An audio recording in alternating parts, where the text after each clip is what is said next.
the Bose Corporation. For over 50 years, leading the way in state-of-the-art home and automotive stereos, speakers, headphones, and now the Bose NCT1 noise-canceling toilet.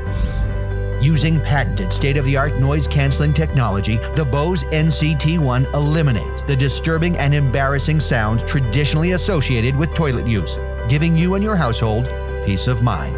You know, I'm going to town at this very moment, but no one's any the wiser. Thanks, Bose. This could really help save my marriage. For number 2, go with number 1, Bose. You're listening to Questionable Material, produced in New York by Jack Helmuth and Brian Sack. QMpodcast.com.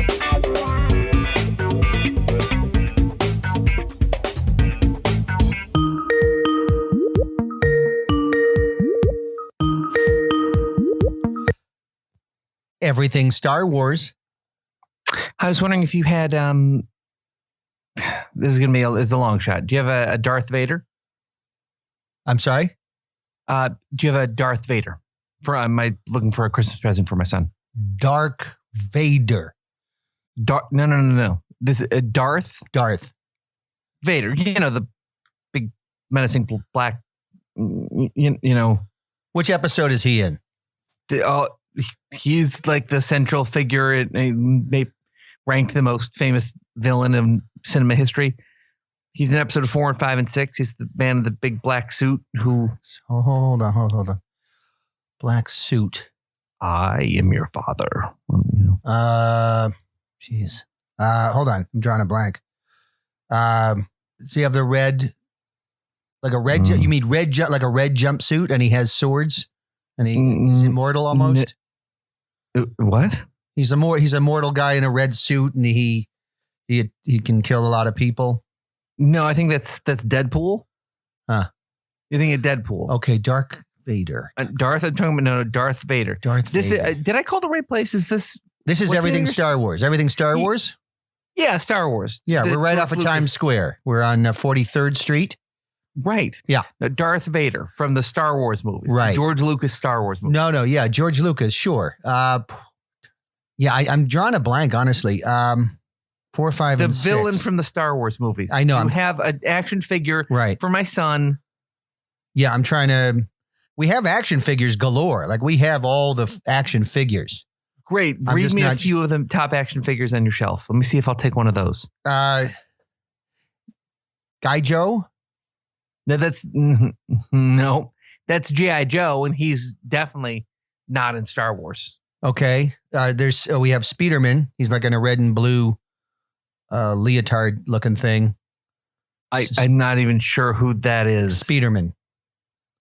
No, that's okay. That's Spider-Man. Spider-Man. Gotcha. Right. Of course. I was pronouncing it different. No, that's big time not Darth Vader. He's a man who got bit by a spider and gained its powers. Okay, which episode? Which episode is that? Because that's we can probably narrow it down to where he's fighting Darth Darth Vader. Who I'm looking for, the guy in a all black suit with a red lightsaber. You're saying Darth, right? Not Dark?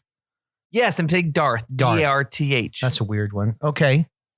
Not weird. This is the most common name for a Star Wars villain in all time. Because you would think like a villain would be Dark, like Dark Lord, like Dark Jenkins or something. Darth is just kind of it reminds me of Garth Brooks, who's a rock and roll star. Okay, forget it. Let's move on. Okay. I just need to get I just need like I'm one toy short of finishing Christmas shopping, and I just need this to be over with. Okay. Do you have a Stormtrooper? Yes. Great. His name is size and how much is it? Well, they're figure size, whatever you call those. It's about 4.5 inches or so, 5 inches. Yeah, action figure size. Yeah, action figure size. His name is Iron Man, and he is a stormtrooper. He's he fights. He's like he looks like a soldier to me. Yeah, he is a soldier for Marvel, which is different than Star Wars. He's not a Star Wars figure. He's not a Star Wars figure. That's right. Have you not seen the Star Wars movies? Hey, we're everything Star Wars. I mean, we eat, live, and breathe Star Wars. I mean, it's just, right. But I mean, you got to give me a few memory hiccups. It's been a while since I saw episodes 4, 5, and 6, and and Good. stuff. So, Well, why did they hire you for this job? I needed one. And Did they ask you if you've seen the Star Wars movies? Yeah, of course. I mean, it's a story. Everything Star Wars. Of course, they're going to ask me that question. What'd you answer? Yeah. Okay. Is there anything else you want? I'm looking around the place. We are filled with action figures. We have Lego sets. We have models. We have everything Star Wars. So you just let me know what you want. I'm happy to oblige. Maybe we don't have Darth Vader. Maybe we don't have Stormtrooper. My poor boy. Oh, wait. No, that's a mandolin. No. Did you try to buy a bunch of Mandalorian figures and just get stuck with a lot of mandolins? Yeah, we have 4,500 mandolins. Yeah. Okay. I just got to go. Live long and prosper, sir. I'm glad I could help. You didn't. You're the worst. May the force like you. Nope. Hey, Brian. What? Oh, would something funny happen? No, I sat on a tack. Oh, why? That's an interesting sound to make. That I would say ow. I would probably curse like my daughter. I would do all sorts of things. Yeah, well, that's part of my syndrome. Oh, what syndrome do you have? Strange response syndrome, SRS. Oh my gosh, that's terrible. I'm not familiar with a lot of the symptoms of SRS. It is basically, it's a faulty response mechanism. It's something to do in the brain. It results in unusual responses that would seem out of the norm for the average human. But for someone suffering from SRS, it seems completely normal. I totally understand. And I'm so sorry that you have to deal with that. Well, then I'll kick your ass if you bring that up again. Oh, jeez. Okay, that was a strange one. This is perfect. I hope you don't mind. I'm so interested in you. I can't get enough of you and learning about you as a person. I was wondering if I could just ask you some, maybe if I could say something, and I would just love to hear how you typically respond in your life, so I can just understand the affliction more. Yeah, sure. Okay. Hey, Brian, you're under arrest. You gonna eat them apples? Yeah, that's a strange one. Yeah, it's weird, right? It's not normal. I know that. Yeah, of course. Well, let's keep this in, like, with your home life. You've just had a couple glasses of wine each. You and your wife are cuddling by the fireplace, and you feel like it was the first 6 months that you guys knew each other. You're like, I can't wait to rip this woman's clothes off. And she leans over and whispers to you, and she says, Brian, make love to me. What do you respond? What's inside of coconuts, babe? That's got to be hard for her. She doesn't like it. A mood killer. Yeah, it is, and it's ruined many of our anniversaries. Oh God, I'm so sorry. She should probably eventually. That's on her more than it is you. Like, she's got to stop asking you that. Yeah, I mean, I'd like her to. She's accommodated my ADHD, and I don't see why she can't accommodate my SRS. Let's see if she can word it just a little bit differently, and let's see what responses she gets. Brian, take me now. General Custer, the coast is clear. I want you to rub your fingers all over me, Brian. How to make the perfect Negroni.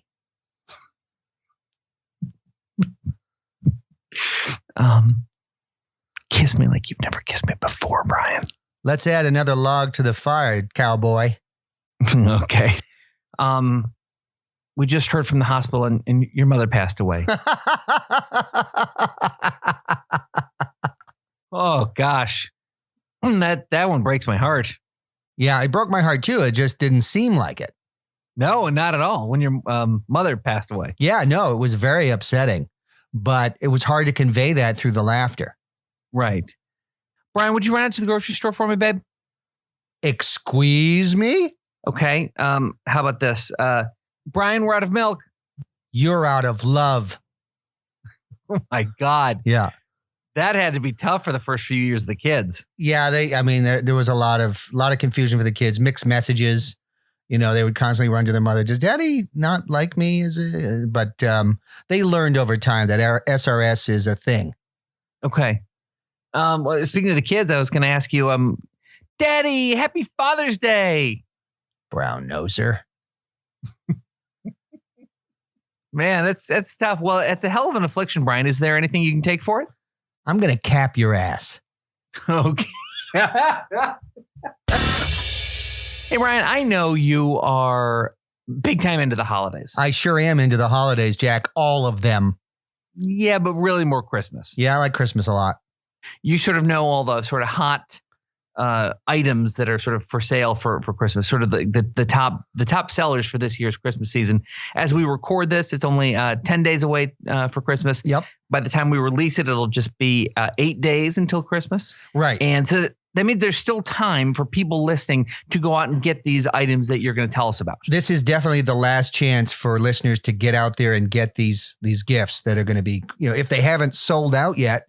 People at home who are listening, even in your car, you're going to want to get out a piece of paper and a pen or something to write this down, because these are going to be really fantastic gift items. First one I want to know about, Brian, is Milton Bradley's tattoo machine.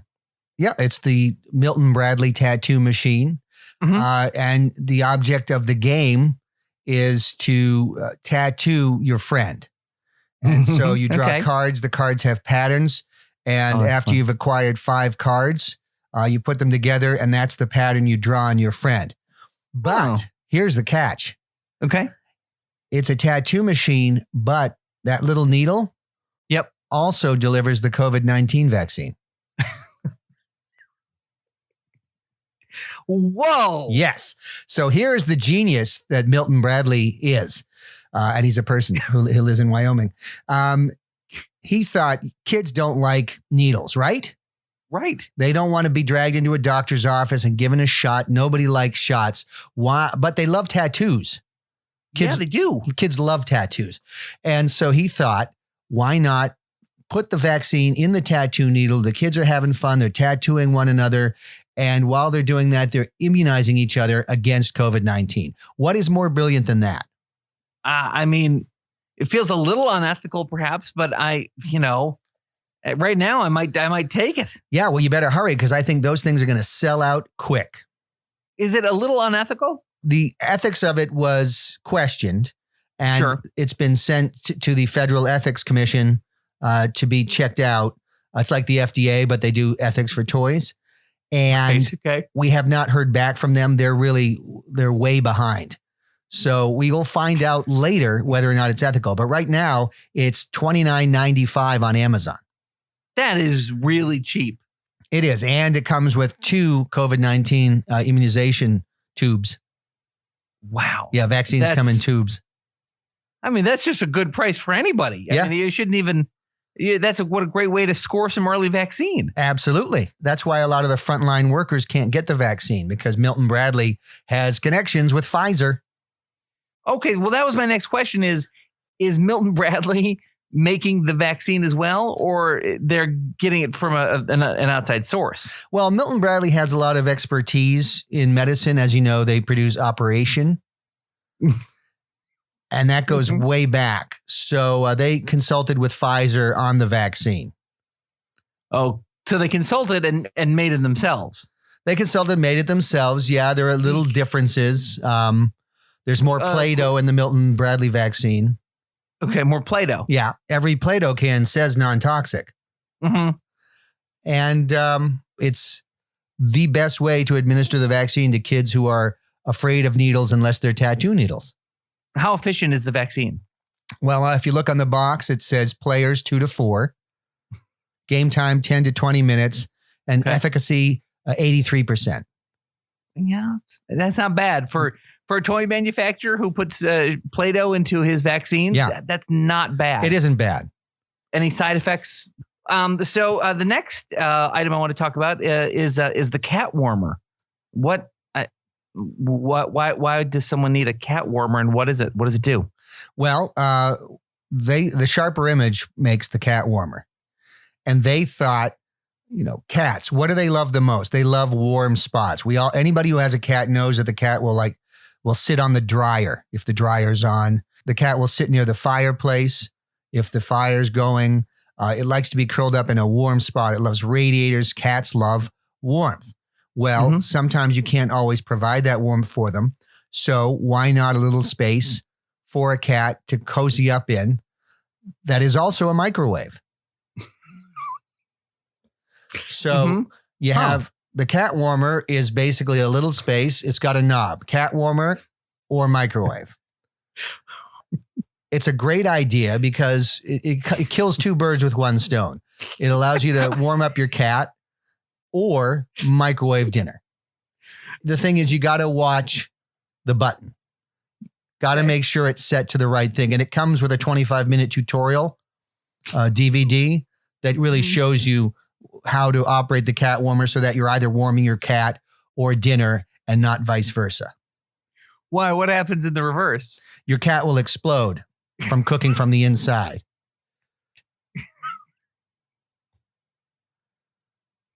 Okay. That's going to be on my maybe list. I don't care how popular it is. It's very interesting. $89.95, Sharper Image. Okay, maybe I'll take it. You know, it's so funny that you bring up the Sharper Image because my next item that I have on my list is it's a strange one, but it's from the Sharper Image. It says here, "Let me take care of your wife" from the Sharper Image. Oh yeah, "Let me take care of your wife" is a Sharper Image product. Yep, it is. It's a gentleman named Brad Simonson. Okay. As you can see from the photographs, he's tall, he's muscular, he's olive skinned. Oh yeah. Oh God. Wow. Yeah. Okay. Good looking gentleman. He speaks 12 languages fluently. Okay. He's versed in the Kama Sutra, all pages of it. And he will take care of your wife. He will engage her in conversation. He's a polymath. He's very well read. He will engage your wife cerebrally, physically, emotionally. He'll provide all the things that an average husband cannot. Yeah, I mean, any of those things you're saying don't even make sense to me. Like I don't even understand what you're saying. Right, and as you see, so and you can book him for a month, 6 months, or a year. But that seems like a big commitment. So you can't just have him come over for one night? No, what you haven't learned is that women aren't into that. You should know that by now. Yeah. He has to build up a relationship with her. Oh, good luck. Yeah. So, okay, so Brad comes over in those first days, and what does he do? Where is he living? Does he, is he from, 8 to 5 and then goes to a hotel? What are we looking at? It's really on her schedule. He's very, very accommodating. He comes with a pair of matching pajamas that he presents to her at the door. Mm-hmm. He assists with cooking if she needs help. If she wants him out of the kitchen, he'll stand outside of the kitchen. But he's always at the ready. He's never checking his phone. He's always available. Emotionally, physically, and cerebrally. And a lot of times when my wife is talking about her day, I zone out. I couldn't even tell you what she does for a living. Does he listen to all that nonsense? He listens, he absorbs, he nods his head. He agrees when he's supposed to agree. He disagrees very seldom, but when he feels like he should, if she's leaning him towards disagreeing, like testing the waters, as sometimes happens. Yeah. And he's very well educated, very well read. So he always has a very logical response to anything she says. And he's always in the mood if she's in the mood. And if she's not in the mood, he's not in the mood. And really, for what you're getting, he's phenomenally good for your wife. For the extra $500, you get a penis. But see, there's always they'll get you one way or the other. Yeah. Yeah. See, I bet, I might go not and just pretend I didn't know that part. That's what a lot of husbands like to do. That way they kind of feel like they get the best of both worlds. And then she gets all worked up and she's like, well, something's got to do. Yeah. But then, God, what I wouldn't give for something's got to do sex. Well, that's why there's a lot of scissor videos on YouTube.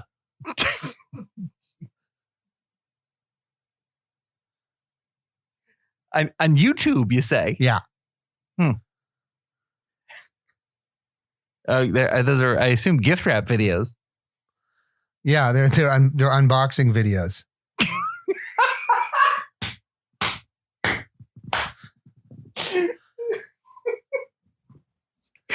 Okay. Yeah. If my wife falls asleep from having too much wine by about 8:30 at night, and she's just asleep in the chair for 4 hours anyway, that Brad will he lay with me? I mean, really, Brad's a dude, so all it takes is a little touch. All right, man. Well, maybe that one winds up being like a bowling ball where you get it for her and you're going to just use it yourself. Yeah. Okay. I was wondering if you could tell me about Chinese air purifier, because I Googled air purifier because Betsy, my wife, had said something back in September about wanting one. So I'm like, aha. So I wrote down Chinese air purifier because it was so cheap and I'm looking to save money. Yeah. So what is that? It's a woman named Wai Lo, and she will come to your house with a Q-tip that's been dipped in bleach.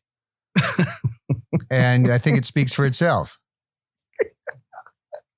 So she goes through your house and cleans all the air. So she takes that Q-tip dipped in bleach and she'll run around your house waving it. Waving it and waving it frantically. It looks like she's going crazy, but she's actually just doing her job very well. That might be kind of fun to open and just see it happen at Christmas. And Kids love it. Get rid of it. Kids love it. They say stuff like, "Who's that crazy grandma?" Like, it's adorable to them. Yeah, it sounds sort of funny. Is she any danger to the kids? Not really. She's half deaf and she's kind of in her own world. She's obsessed with that Q-tip covered in bleach and making it touch every inch of airspace in your house. Uh-huh. Gosh, in my head, I was thinking that would be some sort of machine. So that's a little bit of a surprise. Yeah, I know. A lot of people say the same thing. Because the picture on the brochure, it shows just a square looking air purifier. Uh-huh. What they don't realize is Mei-Lo is inside of it. She's been smuggled from China and she's going to burst out the moment she hears the wrapping come off. How many Mei-Los were they able to ship? 450,000. China's got a ton of people. Yeah, I think I read that somewhere. Okay. Well, that's something for the list, I suppose. Yep. You can get that from newegg.com. Okay, good to know. This is strange. I've been dying to ask you about this. Prince's last words. Yeah, Prince's last words. Yeah, we're talking about the rock star Prince? Yeah. What, Prince, his last words. What? What does that mean? What? Well, he was recording an album at the time of his death. Okay, I didn't know that. Yeah. And so he was basically doing his Prince thing, playing guitar and singing. And then he said, "I don't feel so good. What's up with that?" And then you hear him stagger back and hit the drum set. And that has been turned into a song. It has not been released yet. That's because there's only one copy of the song and it's going to go to the highest bidder. Okay. This is on eBay. This is a perfect gift for your Prince fan because it's a one and only, and they can do whatever they want with this track. Right now, it's been bid up to $422. There's another 4 days to go on the auction. I imagine it's going to get somewhere into the thousands. Wow. I assume you have it right there. You could play it for me, right? Yeah. Okay. All right. Let's listen to Prince's last words and see if this is worth the money. Naked ladies, naked ladies, naked ladies, naked ladies, naked ladies, naked ladies, naked ladies, naked ladies, naked ladies, naked ladies, naked ladies, naked ladies, naked ladies.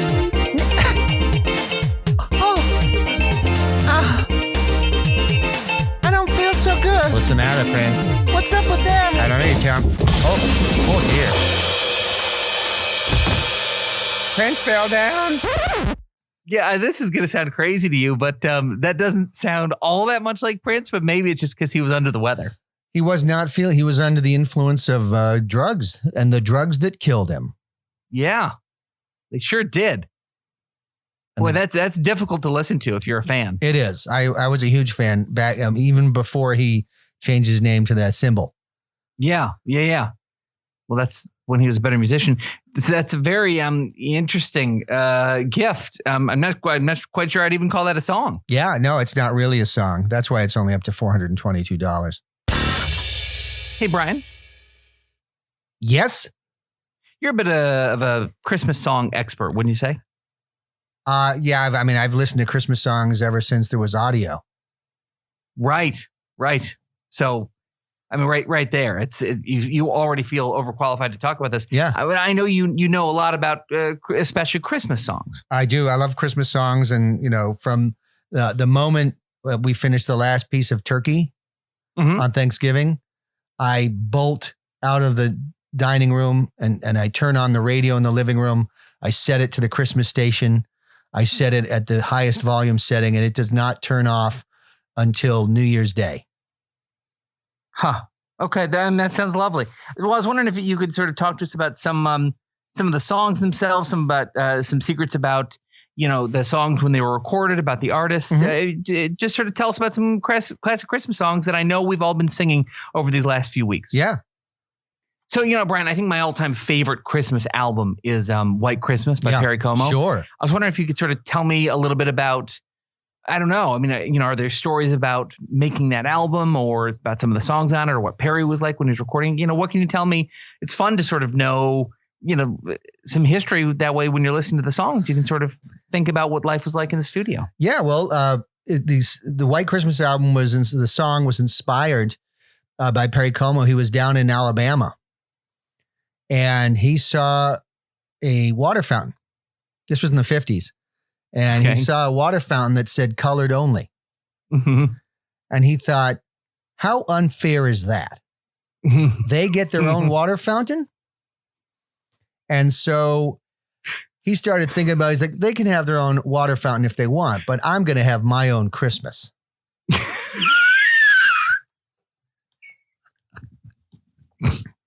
And so he went back to the studio. He went back to the studio and he came up with this album, White Christmas. And he said, and he turned around and said, take that, racists. So he was a real, he was sort of one of the first like singers singing about equity. He was putting his foot down and saying, enough with this racism stuff, people. Wow. So he was a real social justice warrior. He was. He got up in the front of the bus and he turned around and he said, I can have my Christmas too. And what they say back to him? Not much, because they're afraid they were going to get beaten up by the police. That's smart. I wonder if he sort of noticed that the no response came from the back of the bus. He just assumed that they agreed with his message. Perry Como. Well, there you go. So, one of the all-time more recent, probably the most popular, I'll say recent song, which is by a modern artist, has got to be All I Want for Christmas Is You by Mariah Carey. Yes. And you said that people would be shocked if they knew who she was singing that about. Yeah. So go ahead. This is your chance. Go ahead and spill the tea, as the kids like to say, and tell us all about the song. Well, I don't know if you know, but she is a fanatic knitter. No, I didn't know that. Yeah, Mariah Carey, when she's not performing, she knits. She knits and knits and knits and knits. And she needs wool. Wool, of course, comes from sheep. Yeah, I know. Baby sheep. You know what they're called? Yeah, you. Oh, my God. So this song that people have mistakenly believed is some kind of romantic ballad is actually about her insatiable desire for yarn. From baby sheep. She doesn't want old sheep yarn. She wants you yarn. God, so not only is it not romantic, but it's kind of messed up. Yeah, she insists that baby yarn is just better. Oh, God. Yeah. And the other thing is, after the sheep are sheared, she has them slaughtered. Why? No reason. She doesn't like lamb. She doesn't eat it. That's insane. She ties the carcasses to the back of her Cadillac and then speeds down the Canadian highway. Why is she in Canada and why is she driving a Cadillac? I don't know. I think she lives in Canada. And she loves American cars, even though they're traditionally not that good. Okay, well, so what? Now I know that you said there were a bunch of, and this never even dawned on me, but you said there were a bunch of missing lyrics from that song that would someday make sense. Well, now that I get what the song is about, can you tell us some of the cut lyrics from that song? Yeah. Nothing is better than you in a sweater.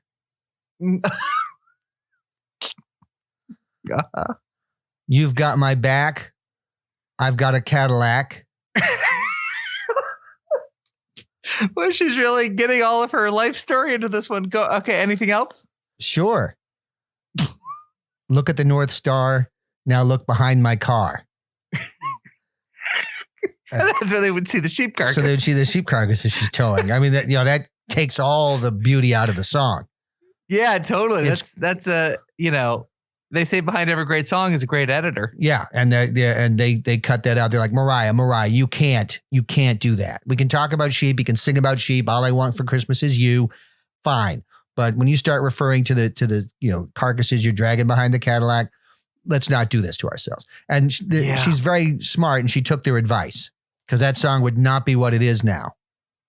No, not at all. Yeah. You said there was there's a really interesting song about the song "Do They Know It's Christmas" from Band-Aid. Yeah. I'm always interested in these sort of group songs when all these celebrities come together because you know me, I love celebrities and I love groups, and it sort of is the perfect combination for me. So what can you tell us about "Do They Know It's Christmas" by Band-Aid? The song, of course, it's classic and it's very nice, except they were completely unaware that the people they were singing about were not Christian. So they had no clue it was Christmas. Yeah, it was a little presumptuous. Gosh, that seems true. It's like me, showing up in Shanghai going, "Don't you speak English? Why don't you speak English to me, people?" Because you look at who's in this thing. I mean, Paul McCartney and David Bowie and Michael Jackson. No, that's Bono. I don't see. Yeah, Bono, exactly. Boy George Michael. It just seems like. And not a single one of them realized that they actually don't know that it's Christmas because they don't celebrate Christmas. So really, that song is taken by those people as a real affront. Yeah, because they're like, no, I have no idea what you're talking about. It's like, if I showed up in Senegal and started going like, "Hey, everybody, it's the 4th of July. You know what I'm talking about? It's the 4th of July. Hey, why the weird eyes? It's the 4th of July. Stop looking at me like I'm crazy." You know what I mean? Yeah, I do. You saying that, it feels like was done so well that it feels like it happened. It's a key reason why I can't go back to Senegal. Yeah. One of my favorite songs has got to be Rudolph the Red-Nosed Reindeer. Yeah. It comes on, and you can't help but singing along. The kids know all the lyrics. It's fun, when the family's in the car. But, what do I need to know? Maybe is there a story I can tell the kids about that song? Yeah, it's actually based on Rudolph Stevenson. Okay, I don't know who that is. Rudolph, he's a guy who moved to Los Angeles to become an actor. Okay. And he had a red nose because from a skin condition. And he would go on auditions and all the casting directors would mock him and all the other actors would mock him and laugh at him and call him stupid names like red nose and loser and everything. And then he got cast in a film about the fall of the Soviet Union and playing Boris Yeltsin, who had a famously bright red nose. Yeah, because of alcoholism. Sure. And he became huge overnight. Huge. Oh, wow. And suddenly he was a celebrity. And then suddenly everybody wanted to be his friend. Right. And then they allowed him into their cliques. They were users. A very, very Hollywood song. It's a very, we don't sounds it until you're somebody, until you're famous. We don't want to be bothered by you. The moment this dude, gets his big role, he's suddenly a big thing, and now everybody wants to be his friend. Huh. Yeah, but what they don't tell you is that he spends the rest of his life suspicious that all his close friends are actually just using him for his celebrity. And that results in drugs and alcohol and an early death. And an early death. Yeah. They don't. Jeez. Yeah. And so he basically lived and died like Boris Yeltsin, ironically. I mean, that is ironic. It's troubling that, first of all, a song that's been like, was Boris Yeltsin really a big thing back in the 50s when the song was written? They saw it coming. Right. I mean, obviously we were spying on the Russians a lot back then. So I imagine this information was readily available. Yeah. Yeah. They were really good at predicting the future. Huh. That is when America was on its game. Yeah. Gosh. Good old Boris days. Yeltsin Christmas song. Yeah. Boris Yeltsin. It's based on Boris Yeltsin. That's really strange. Yeah. And I was wondering if I could go old school for a second. And I was thinking about one of those, a really old song. Do you remember All I Want for Christmas Is My Two Front Teeth? Absolutely. Is there anything sort of like anything interesting that we should know about that song? Well, yeah. A lot of people think that it's about a little kid who is, wants to whistle. It's actually about crystal meth addiction. No. It is. Yeah. Yeah. The poor guy, he lost his teeth. He lost his wife. He lost his kids. But in a testimony to his desire to whistle and wish you a Merry Christmas, he just wants his two front teeth back. He's okay with losing the wife and kids. That's, I guess the drugs will give you a strange set of priorities. I guess I've heard that. I have not been addicted to crystal meth. I've wanted to. It's on my bucket list. But it's just it changes the nature of the song. Yeah, it does. I mean, it makes you think about it. It's not as whimsical. It's more of a tragedy. This poor guy lost his teeth from doing so much crystal meth. Well, disrupted his whole life. He lost his job, his family, his teeth. But all he wants for Christmas are those two front teeth, so that he can wish you a Merry Christmas. And God, what's so tragic, it's so sweet to think about it as a young child where those teeth will come in. But for this guy, those teeth are never coming back. They're not coming back. Like that Christmas wish won't come true. There aren't a lot of songs on the radio about wishes that are predetermined to not come true. Right. His baby teeth are long gone. His adult teeth are now gone. I mean, his best hope would be for implants. But for a guy who's addicted to crystal meth, he doesn't have the money for that. He doesn't have the money for that because the minute he gets $1, that goes straight to the pipe. Cautionary tale, I guess. But it's good to know that he's still inside. There's that little heart that wants to wish you a Merry Christmas. I love that. I guess that's a way to look at it, but I'm just going to turn the radio next time I hear it. And last one, Brian, I wanted to ask you about maybe Christmas's most famous duet, which is Baby It's Cold Outside. Oh, yeah. Yeah. What, that's been remade recently too. I think Michael Bublé and Elsa from Frozen, India Menzel. I sound like John Travolta. Yeah. Anyway, they've remade it. Any interesting stories about that song? Well, I mean, because of the meter of the song, they had to change it. Originally, the song was called "Bitch, It's Freezing."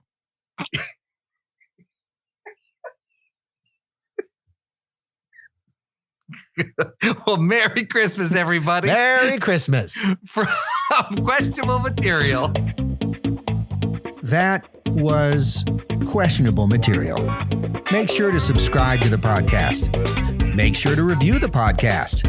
Make sure to visit qmpodcast.com for episodes, show notes, and bonus material.